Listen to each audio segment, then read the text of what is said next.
Hey, thanks for coming by. Tory Magoo 44. I'm back. I've been, as many of you know, I got a new hip.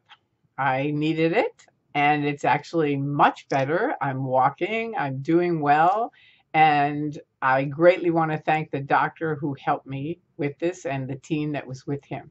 And all of my friends, many people helped me, and it was really something that it's very dear to my heart. It means a lot to me, the people that helped me out. So thank you.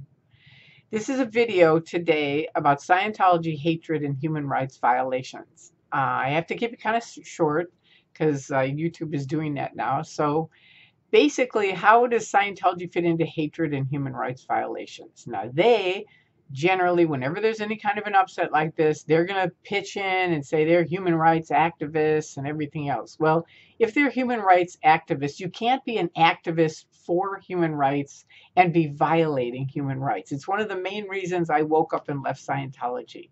They are not for human rights. The people that's why I call it the Scientology Truman Show. It's very much a shell. When you're in it, you're not allowed to hear what I'm saying. They can't listen to me or you or Leah tonight on A&E or Mike Rinder or the thousands of other people that are out there speaking out. I mean, you can go to xenu.net, xenu.net. There's tons of information on there put together by Andreas Heldeland in Norway. And he greatly helped me when I originally woke up. I was in for 30 years, escaped out. They chased me across the country. The Tampa police helped get me out of the Tampa airport. Okay, so their human rights violations have to do with very basic things like declaring people suppressive. This is my suppressive declare. Now, L. Ron Hubbard said you're supposed to have ethics handlings before you declare someone suppressive. You're supposed to have fitness boards, committee of evidence, bunches of different things. And then if you can't sort it out, declare someone suppressive. But even then, he says, before you declare someone suppressive, even if they're being suppressive, try to do good roads and fair weather. Okay, they don't do any of that anymore. He died, David Miscavige took over, and now it's just like declare. Just like me, they didn't do any of those steps I mentioned, right? They declare someone suppressive, and now no one is allowed. It's a high crime to speak to me at all, to listen to any videos at all, to read any books that they decide are not okay, including some fiction books that I remember being in, and it was like, no, that's not allowed. It's like, really? It was something about the gods, I forget. And I was like, no, you can't be reading that book. And it's just like, and people that are out, I would never do that. But you know what? Jamie DeWolf, who is L. Ron Hubbard's great grandson, a comedian and an amazing person, did a show a couple of years ago, and I was there. Tony Ortega was there, Paulette Cooper and her husband, bunches of different people, and we all participated in a thing that he did for about an hour. And at the end, he said he was going to have a big party, and anybody who won, we divided us into the fork and the spoons, and whoever won got to come to the big party. And at the end, he said, I just wanted to show you guys how easy it is to brainwash someone. Because we did jump through hoops doing very weird things because we wanted to go to the party, right? And that's how Scientology works. They promise there's a party, there isn't. But every single step, they say, well, they bring on people that say, well, we went to the next level and that's what did it, right? And you're like, well, okay, you write out your next check. We went to the next level. It just keeps going. It's not a religion. It's a business, and it's a fraudulent business where you have to pay every single step of the way. And the higher you get, which I was OT7, my husband was OT8, that's the top. OT8 is the top. I was OT7. The higher you get on these OT levels, which are completely fraudulent, they cut off more and more of your freedom, saying you represent the church now. So a lot of people, when they think of Scientology, they think of Tom Cruise, John Travolta, it must be great, right? Well, Tom Cruise and John Travolta do not know what I'm talking about. I just posted it. Mike Rinder said they're not, Mike Rinder now made a post on his site. He used to be the PR for the church, and he's out.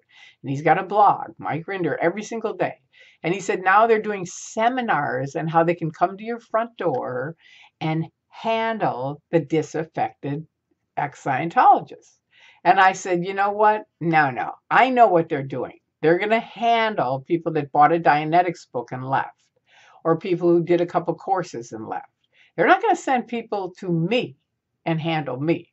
And I said, bring over Harold Bazazian, bring over Bill Yachty. I'd be happy to talk to him. And of course, they haven't shown up, and they won't show up because I'm too suppressive. But they have these serious human rights violations, including the hole out in near Hemet, where they have people locked up in the hole. You can Google Scientology + the hole and read about it. It's awful. I mean, it's serious human rights violations. And breaking up families that happens because of declaring someone suppressive. I've talked to family after family for 17 years who are dying to talk to their children. If you're in and you're lurking and you hear this, number one, call your parents or your brothers or your sisters or anyone that the church has gotten to cut off from. Don't. It's really, really silly. And their own hatred is based on that. Declaring someone suppressive is based on hate. It is. They hate. Oh, look, I got a thing on. I got a message. They hate suppressive people. They really do. They won't say it. They'll say, "Oh, no. We're here. We're human rights activists." No. Human rights activists care about each other. That is not human rights to do the things that they do. Fair game, where Hubbard said you can lie, cheat, steal, destroy someone utterly. That is not a human rights. That's not someone that respects human rights. I opened up their phony accounts where they use them on the internet to basically stop free speech, which is another human rights violation. So Scientology, no, you are right there with all this hatred and human rights violations, period. That's all. I just wanted to point it out. If you're thinking by any chance of joining, look on the internet. You don't have to believe me. There's tons of facts out there. Watch Leah's show tonight, A&E, 9 o'clock. All right, that's it. I love you guys. Thank you for coming. Peace out.